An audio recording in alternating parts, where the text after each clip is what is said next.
Pastor Gilson, por que o senhor entende que o casal que acabou caindo antes ali, adiantando os processos, traz algum tipo de maldição para a vida deles? Eu entendo que, para já partir do pressuposto que eu não sou um defensor aqui das maldições hereditárias, né? Mas eu entendo que aqueles que estão em Cristo, eles têm condições de ser livres e não escravos do pecado. Mas o pecado, ele vai gerar uma condição de morte, vai gerar uma condição de pecado. E assim como por um só homem entrou o pecado no mundo, nós estamos aí, né, debaixo, vencendo todos os dias as nossas guerras, as nossas lutas.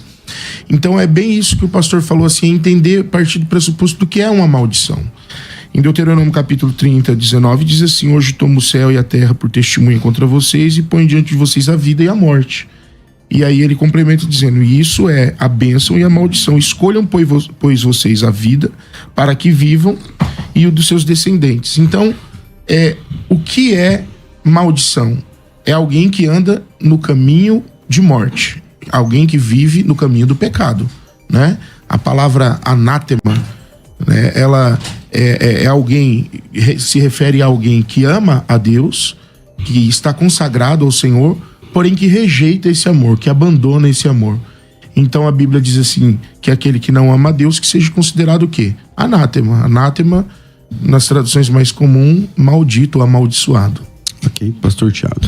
Pastor César, pastor Gilson, eu tô lendo aqui o chat do YouTube, né? Tem uma pessoa que escreveu assim, achei interessante. Ela escreveu: a maioria dos que disseram que sexo antes do casamento não traz maldição, é porque praticou antes do casamento.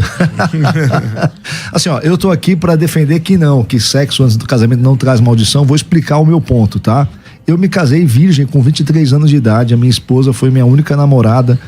A gente tem, embora nós sejamos jovens, né, relativamente, nós temos quase 30 anos de relacionamento, né? Começamos a namorar em 96, 28 anos. E nos casamos em 2000 e nos casamos virgens, né? Mas eu fui um jovem criado na igreja e eu fui líder de jovens. Então, quando eu era jovem na igreja e fui líder de jovens, a forma como eu aprendi que nós deveríamos evitar o sexo antes do casamento, ao meu ver, atualmente, com mais conhecimento bíblico e mais conhecimento teológico, era muito pobre. E isso é um ponto que é muito interessante esclarecer isso. Por quê? Porque como é que ensinavam pra gente? Diziam assim: olha, se você fizer sexo antes do casamento, você vai ter um casamento amaldiçoado. O diabo vai ter legalidade no seu casamento, você vai ter problemas, enfim. E passando-se os anos, o que nós percebemos, né? Que algumas pessoas conseguiram se casar sem ferir, né? Sem ferir esse ponto, né? Conseguiram se casar sem a prática do sexo antes do casamento e não tiveram um casamento bom, muitos divorciaram. Outros se casaram e tiveram uma queda. E o casamento hoje é abençoado e conseguiram ter uma família feliz e estão casados até hoje. Então, é nesse ponto que eu queria colocar a minha colocação, né? Que às vezes nós entendemos mal. Você continua vendo o seu vídeo, eu só parei isso aqui para te dar uma informação muito importante. Algo que pode mudar a sua vida. Sei que está chegando aí o fim do ano, o início de um novo ano há de se iniciar, 2025. E quem sabe você ainda não deu um jeito de mudar a sua vida financeira, você está estagnado, parado e não consegue dar um rumo para a sua vida. Está ganhando um salário mínimo, está insatisfeito, está infeliz, às vezes está desempregado, quer fazer uma nova renda, entrar em um novo serviço para ver se consegue mudar o rumo da sua vida. A melhor forma de você fazer isso, mudar a sua vida, é trabalhando com a internet. Direto da sua casa, do seu lar, usando o seu celular, o seu computador, o que você tiver com acesso à internet. A mudança da sua vida está na palma das tuas mãos, literalmente. E se você deseja ter essa mudança de vida, fazer um final de ano maravilhoso, excelente, com a ceia farta, sabendo que você pagou as suas contas, você deseja começar o ano ganhando uma renda maravilhosa, trabalhando com pessoas honestas, Meus amigos, eu quero indicar para você agora a melhor forma de você ganhar dinheiro em 2024 e começar o 2025 aí bombando. Primeiro comentário fixado tem um link. Quando terminar o vídeo, você vai clicar nesse link aqui e vai falar conosco. Vamos te atender com amor e carinho. Somos pessoas crentes, evangélicas e que queremos te ajudar verdadeiramente, tá bom? Veja o restante do vídeo. Deus te abençoe. De uma forma secular ou de uma forma que vem de outras crenças, como se maldição fosse uma espécie de encantamento ou alguma espécie de magia que vai atingir aquela pessoa que pecou e que desobedeceu a Deus. E aquela pessoa vai ficar encantada com esta maldição, como se fosse um filme de bruxaria, uma história do Harry Potter, alguma coisa do tipo, né? E não é isso. Maldição, no contexto bíblico, é você ter se afastado de Deus, é você ter escolhido o caminho do pecado e automaticamente se abraçado às suas consequências. Então, é nesse sentido que eu quero dizer que não traz maldição, entende? Okay. Sim. Pastor Gilson. Então, aí nessa situação, essa pessoa ela entra num estado do quê? De uma pessoa que está cativa. Dentro de um cativeiro, ela sente angústia, ela sente temores, ela sente distância da divindade de Deus, da bondade do Senhor. E aí é uma consequência, um abismo vai puxando o outro, um abismo vai puxando o outro. Por quê? Porque o sexo, ele é para ser desfrutado dentro de um casamento, que é uma aliança, né? Uma aliança de um relacionamento físico, mental, emocional, uma aliança que deve ser respeitada dentro desses parâmetros. Quando essa pessoa quebra essa aliança, ela está quebrando esse modelo feito por Deus e a igreja, de uma aliança feita por Deus e a igreja. E é óbvio que as consequências não serão boas. Então, assim, ela pode sair desse estado de cativeiro? Pode, né? Ela vai viver eternamente presa a isso? Não vai. Porém, ela precisa entender que isso trouxe consequências ruins e ela precisa externar, ela precisa confessar e depois tratar a culpa, né? Que eu acho que a maior dificuldade não é nem você confessar o pecado e resolver o problema do pecado, mas é você tratar o culpado, porque a culpa fica, a consciência pesada e tudo mais. E você que está ouvindo a gente, manda teu áudio para cá, 984849988. Se você não quiser se identificar, fica à vontade. Só, eu não quero me identificar, a minha situação é X, tá? A minha pergunta é Y. Manda aqui pra gente e, à medida do possível, a gente vai colocando aqui na programação. Tiago. Pastor, eu tenho assim sempre uma preocupação muito pastoral, né? Porque a gente acaba lidando ao longo do ministério, acredito que todos nós aqui na mesa, com pessoas que fracassam no seu esforço de se manter em santidade. É muito difícil, ainda mais na sociedade atual, com todas as possibilidades, né? Com toda a cultura. Às vezes o rapaz e a moça, os pais não são crentes, né? Às vezes os próprios pais dizem, olha, durmam aqui, façam aqui em casa, né? Então é cada vez mais difícil para um jovem convicto da sua fé se manter fiel ao que a Escritura nos ensina. E aí, como pastor, a gente às vezes lida com pessoas que tropeçam, que caem, e viver sob a égide do medo de uma maldição, no sentido, como eu já expliquei, como se houvesse um encantamento maligno. A partir do momento que você peca, Satanás tem o direito de dominar ou governar você por conta daquele pecado pro resto da sua vida. A ideia da legalidade, né? Que Isso, que é uma superstição, né? Essa coisa da legalidade é uma superstição. Então, sim, sexo antes do casamento é pecado. Todo pecado traz consequências, principalmente na questão do sexo antes do casamento. Qual vai ser a consequência? A consequência é que você feriu a santidade de Deus, você desrespeitou a palavra, provavelmente isso demonstra que você tem dificuldade em refrear os seus instintos, seus desejos. Isso vai trazer uma série de problemas lá na frente, fora as questões de ordem emocional, principalmente quando o relacionamento de repente não vai à frente, né? Vai cada um para um lado e os dois ali já tiveram intimidade. Intimidade é uma coisa que é difícil de voltar atrás, né?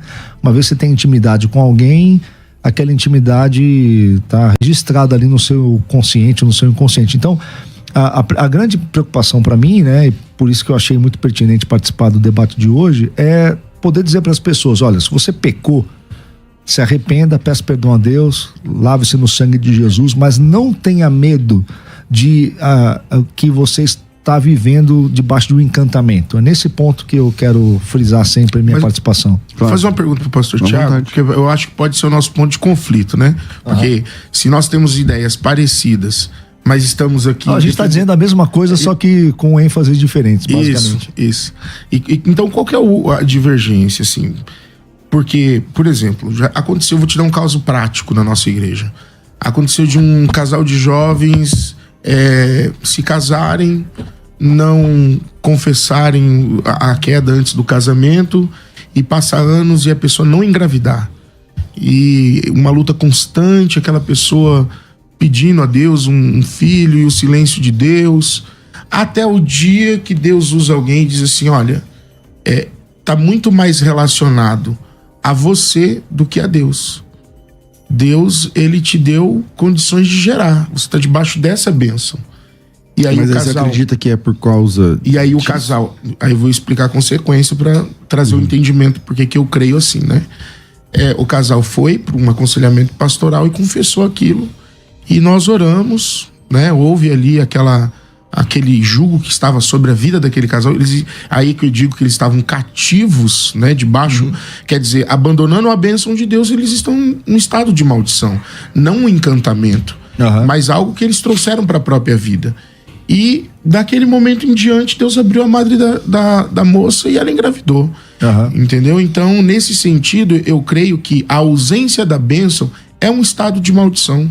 É que a gente não pode pegar um caso desse e fazer disso uma doutrina. E outra coisa, né? Se fosse assim, não teria tanta criança aí que é fruto de gente que fez sexo sem casamento. A questão muito aí, talvez, tenha um relacionamento até com a questão de da caráter... semeadura? Não, questão de caráter emocional, né? De psicossomatização da situação. A culpa trouxe provavelmente essa dificuldade de gerar, né? Muitas coisas que a gente vive como enfermidade são psicossomatizações. Nós temos aquela impressão emocional forte. Que acaba repercutindo, você fala, né? Sim, provavelmente então, havia uma culpa muito grande na moça. Pra ela lidar com isso e tal. Sim. Então, mas, por exemplo, quando você fala isso, você não tá concordando com ele? Porque, tipo assim, ó, vamos dizer que é isso. Eu não sei, não sabe, ninguém sabe, né? Só Deus. Mas vamos dizer que seja isso. A mulher, ela fica com aquela culpa, puxa, não tenho coragem de confessar, não sei o que, tal. Aí, por causa disso, o organismo dela repercute lá, tal, hormônios, não sei o que lá. Tudo bem. Mas não é isso que ele tá falando? Exatamente. Por exemplo, aí ela confessou, acabou. Vou dar um bom exemplo para isso, né? Por exemplo, tem coisas na Bíblia que são chamadas de pragas e de pestes, que tem a ver também com maldições relacionadas a questões espirituais, ok? Então, por exemplo, nós tivemos a pandemia do coronavírus alguns anos atrás. Se aquilo tivesse acontecido em tempos bíblicos, como é que isso estaria relatado na Bíblia? Como uma peste, ou seja, como uma coisa de fundo espiritual. Por quê? Porque não tinha explicação e então entrava tudo no mesmo bojo. É a mesma coisa com relação a maldições. Existem consequências do pecado que são espirituais. Existem consequências do pecado que são práticas. Existem consequências do pecado que são culturais. Existem consequências do pecado que são emocionais. E isso tudo, a Bíblia, como se trata de um texto que foi escrito lá atrás, num contexto específico, ela vai chamar tudo pelo mesmo nome, maldição. Mas, por exemplo, as consequências que Davi sofreu dentro da sua casa por ter tido um momento de adultério na sua vida e a sua casa ter colhido tudo isso. Foi espiritual ou não foi espiritual? Tudo é espiritual. Tudo é espiritual. Tudo que envolve... veja só, você tem um ambiente, no caso do Davi, você tem uma família completamente desestruturada, você tinha ali um irmão violentando outra irmã, você tem um filho rebelde, você tem toda uma gama de questões que estão presentes em todas as nossas famílias. Não foi um espírito que foi lá e fez a coisa acontecer. Tem influência maligna espiritual? Tem. Mas é uma somatória de coisas. É como a nossa casa, a nossa família. Se você, por exemplo, não trabalha, não varre a sua casa, não cuida dos seus filhos, não adianta você passar o dia na igreja orando porque a sua família vai se degradar porque você não está fazendo o que você tem que fazer. É uma somatória de coisas. Quando nós pegamos algo desse tipo e colocamos apenas uma perspectiva espiritual ou religiosa, não olhamos a coisa toda, o cenário completo, nós vamos ser injustos. Vou te dar um exemplo. Quando você tem um casal de namorados, ou 2 jovenzinhos ali na igreja, que caem em fornicação, caem em pecado sexual, certo? Hoje talvez isso não seja tão comum, mas no passado eles eram obrigados a casar. A própria igreja às vezes forçava o casamento, mesmo que não tivesse uma gravidez envolvida. Ou seja, muitas vezes consertava-se um problema arrumando outros. Entende? Então, entender a questão de forma que questões complexas precisam ser entendidas de maneira complexa. Quando a gente resolve uma coisa complexa de forma simplista, a gente acaba tornando a coisa legalista, e o legalismo ele não enxerga todos as perspectivas, né? Pastor Gilson. Tiago diz assim, ó, da mesma boca que procede a bênção, também procede a maldição. Em Gênesis 12 diz que aqueles que te abençoarem, eu abençoarei, e aqueles que te amaldiçoarem, eu amaldiçoarei. Então, eu não consigo entender que não exista uma questão de maldição espiritual sobre alguém que está em estado de desobediência, entendeu? Uhum. Deuteronômio 28 diz, se ouvires, deres ouvido à minha voz, a tudo aquilo que eu tenho declarado, bendito serás. E no versículo 15 diz, se não ouvires, se rejeitares, maldito serás. Uhum. E ali vai deixar claro que é o antônimo, né? O ao contrário é maldição. Sim, mas é que é o seguinte, o sentido bíblico de maldição é diferente do sentido cultural de maldição. O sentido cultural de maldição é que maldição é uma espécie de encantamento. Assim como às vezes alguns crentes interpretam a bênção como também um tipo de encantamento. E não é. O estado de andar abençoado é porque se você obedece a Deus, não tem como as coisas não darem certo, porque você está fazendo o certo e você vai colher o certo. É uma relação de causa e efeito. Quando você desobedece a Deus, você está andando desregrado, você está fazendo más escolhas. Você é a lei da semeadura. Exatamente. O que é a lei da semeadura? Se eu planto uma semente na terra, ora, a terra, a semente e a terra, elas se relacionam e brota a vida, porque assim Deus constituiu a realidade. A lei da semeadura é nós observarmos a realidade e agir na realidade conforme os efeitos que a realidade nos proporciona. Não é uma questão de mágica, de magia, não é um saravá, um zirigundum. É porque você fez o certo e você colheu o certo. Você fez o errado, vai dar errado, não tem como dar certo. Então, maldição, existe 2 tipos de maldição no seu ponto de vista, né? Uma crença popular e a maldição bíblica. Exatamente. Por exemplo, um casal que tem vários relacionamentos anterior ao casamento e se casa e ali ele tem uma crise de opção, né? Já me deitei com outras pessoas, não estou feliz com a pessoa que eu estou agora. Você acha que essa pessoa não pode encontrar felicidade dentro desse casamento porque ela conhece um outro lado da história? Ou você acha que isso pode ser quebrado espiritualmente? Isso pode ser quebrado em todos os aspectos. Ele vai ser quebrado espiritualmente quando a pessoa fizer uma confissão disso, reconhecer que está errado, pedir para Deus um novo coração. Ela vai precisar fazer um esforço psicológico, emocional para lidar com essas questões, né? E ela vai precisar também ter ali um esforço físico, tomar cuidado, não dar espaço para o diabo no sentido dela ter atitudes corretas, por exemplo, não dar carona para o colega de trabalho num horário ruim, e não vai poder, tem que evitar criar oportunidades, tudo que uma pessoa faz normalmente. A gente não resolve as coisas, não são tão simples assim. Seria muito bom se a gente pudesse resolver tudo com... Então nós dois estamos certos aqui. Exatamente. Mas assim, vamos lá, especialmente pro Tiago agora. Parece que, com base na sua fala, se me corrija se eu estiver errado, você não é a favor dessa questão mística, né? Se eu fiz, então agora tem alguma coisa em mim, né? E tal. Pode ser que para algumas pessoas haja. Pode ser que para algumas pessoas haja uma possessão demoníaca, por exemplo. Não, a gente não mas, sabe. por exemplo, todo. Eu vou falar do cristianismo, porque a gente é crente. Todo cristão, ele é místico. Porque o que é o místico? Aquele que crê em algo sobrenatural. Sim. Então, nós somos místicos, cremos em alguma coisa que a gente não vê, que a gente não pode provar, não sei o que lá e tal. Sim. Beleza. Lá em Ageu, Deus diz assim: não adianta você trabalhar. Isso, tudo que você ganha é como se você colocasse num saco furado. É Ageu, não é que fala isso? Isso. Ageu ou Malaquias? Não tenho certeza. Acho que é um Ageu. Isso é como se você colocasse num saco furado, não sei o que, e você não consegue comprar, conquistar nada. E aí você pergunta por quê. E aí Deus fala assim: porque eu assoprei. Porque eu proibi. Eu tô nessa parada aí. Então, não dá pra tirar essa questão espiritual 100%, né, Thiago? Sim, porque tem concordo. É que a gente, às vezes, porque assim, existe também um tratado de Deus com cada um. Né? Então, esse caso que eu falei aqui, esse cara tá encantado, então, esse cara que trabalha, eu vou achar esse texto. E aí Deus fala assim: não adianta, não sei o que e tal. Nesse caso aí seria um tipo. Existem, assim? Deus trata de. Por exemplo, tem pessoas que vão cometer um determinado pecado a vida inteira, vão morrer e só lá na frente elas vão ser julgadas por Deus. Outras pessoas, Deus vai julgar o pecado delas aqui mesmo. Existe um tratado de Deus específico com cada pessoa também. É que a grande preocupação quando a gente lida... E assim, eu fui um jovem na igreja, né? E quando eu era jovem na igreja, eu lembro que lá na igreja tinha uma irmã que tinha habilidades proféticas, né? Então os jovens, eles se sentiam intimidados assim a aprontar, porque Deus ia mostrar pra irmã no dia seguinte. Você tinha um medinho lá? Fala aí. Eu tinha. Então...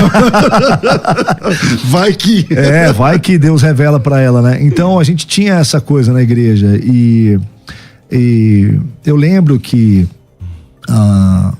às vezes produzia um efeito que é muito comum a gente ver na igreja, que é aquele efeito seguinte: das pessoas terem uma vida religiosa na igreja que não corresponde à sua vida íntima, né? Às vezes você tem ali, por exemplo, é muito comum, né, que na igreja assim as coisas estejam rolando debaixo das cortinas e ninguém tá sabendo o que os jovens andam aprontando, né? Por quê? Porque se ensina muito essa questão só do místico, sem se ensinar o sentido. Então, por exemplo, eu tenho 2 filhos já maiores de idade, um de 21, um de 18 anos. Como é que eu falo para eles? E os 2 não moram mais comigo. Eu tenho um filho morando na universidade, porque está estudando odontologia, e eu tenho um filho que é atleta profissional e joga voleibol fora de casa. Como é que eu explico para os meus filhos que eles devem respeitar o seu corpo e respeitar? Se eu for para esse lado do, olha, se você fizer, você vai ser amaldiçoado, não vai funcionar. Para os meus filhos não vai funcionar. O que eu explico para eles? Eu digo, olha assim, Deus é o nosso Criador e nós somos feitos à imagem de Deus. Quando você se apropria do corpo de uma garota sem a intenção de ter um compromisso com ela, de ter uma aliança com ela, de guardar ela, cuidar, prover, proteger, amar, respeitar, pro resto da sua vida, você está pegando uma pessoa que foi feita à imagem de Deus e você está violando isso. Então você está pecando porque você peca contra a imagem de Deus. Esse é o sentido do pecado sexual. Eles entendem melhor e se guardam porque entenderam e não porque tem medo. Pastor Gil. Isso peca contra o corpo, né? Todo pecado é cometido fora do corpo. Mas o pecado sexual, seja prostituição, seja lascívia, seja fornicação, ela é cometida contra o corpo. Sim. E aquilo que você comete contra o seu corpo, você vai sofrer no corpo, você vai colher no corpo. Então, assim, o corpo abrange tanto o físico, quanto a mente, quanto a alma. Eu acredito muito que quando 2 pessoas se unem, aquilo tem que ser desligado em Deus, né? Porque o casamento no Antigo Testamento é essa concepção, essa união carnal, né? Onde a pessoa assume um compromisso, faz uma aliança com essa pessoa. E assim como o divórcio, eu entendo que é uma cláusula protetiva contra o repúdio, eu também entendo que essa quebra de aliança é como se fosse um divórcio que tem que ser feito diante de Deus.